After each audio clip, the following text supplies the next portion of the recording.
Today we're going to be looking at what is meant by a variable, and we're going to be using some in Python.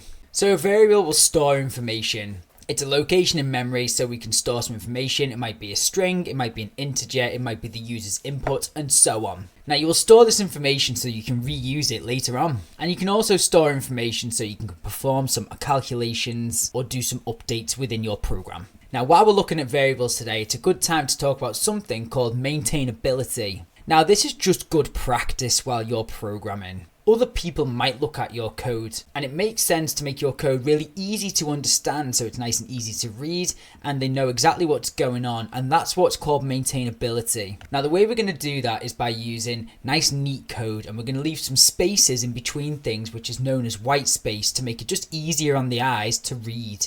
I'm also going to show you today how we can add a comment using hash so that you can explain what is going on in your code. So if, for example, somebody's looking at your code and they're like, I'm not sure why they've done that, you can explain that in a comment so they know exactly what your thought process was. Sometimes that's also a good idea if you couldn't get your code to work, and you can leave a comment and say, this is what I've tried, can you help me with this section here? And they know exactly where to look then. Finally, like I said, we are going to be using variables today, and you can call a variable anything you want, but it makes sense to call it something that is related to what it is that you're storing, which will just make it so much easier when somebody else looks at your code because they'll know exactly what it is being used for. And also for you later in your code, if you're going to refer to it, it's easier for you to remember, which will just speed up the whole process. So we're going to start off by adding a comment, and to do this we're going to use hash. Following hash we can just type in whatever the comment's going to be that other people might want to read. My comment is going to be global variables to let other people know that this is going to be the set of variables that I can use anywhere within my program.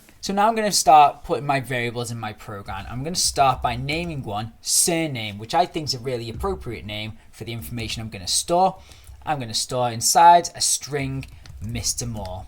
And you can see that I've got speech marks both sides of it, so it's turned green, which knows that it's going to definitely store a string within my variable. Surname is the variable. Mr. Moore is the data that is being stored within the variable surname. What I'm going to do is output my information just to make sure that what I've typed so far hasn't got any errors in it, which is a really good way of testing your code, and it's good practice as you're developing a program just to keep running your code so you can see if it's working correctly.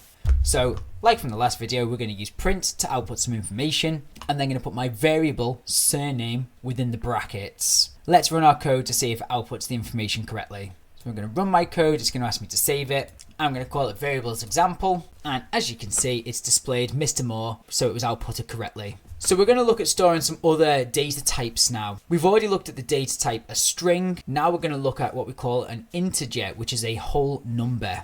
So the whole number that I'm going to store is the house number. Notice I've put two words together, and just so you can see the second word, I've put a capital N there. This is a technique known as camel case. So house number equals 54. Now notice I didn't put speech marks on this. I've just put a number, which means that Python will recognize it as a whole number straight away. So the variable house number is now storing the integer 54.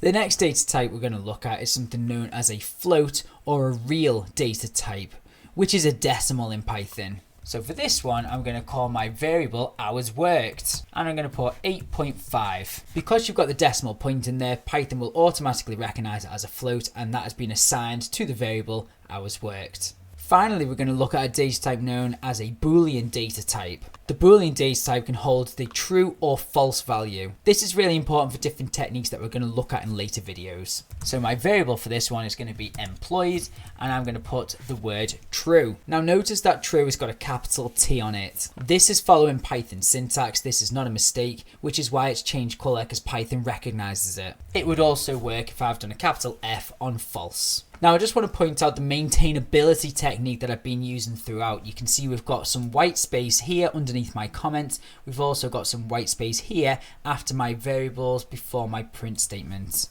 This is just good programming practice so that other people will be able to easily read my code.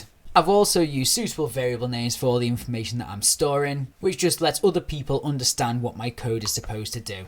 If I'd put x equals 8.5, that could have meant anything. Whereas we know that hours worked means how many hours somebody's worked. It's just much so easier to understand. So we're going to finish by combining the two techniques that we've talked about so far. We're going to output some information and put a variable at the end of it. So I'm going to write nice to meet you, speech marks, I'm going to put a comma, which is Python syntax. It's following the rules of the programming language. And then I'm going to write surname, which is the variable I want to put after my string. Have a guess what it's going to say when we run our code, and let's see if you were right.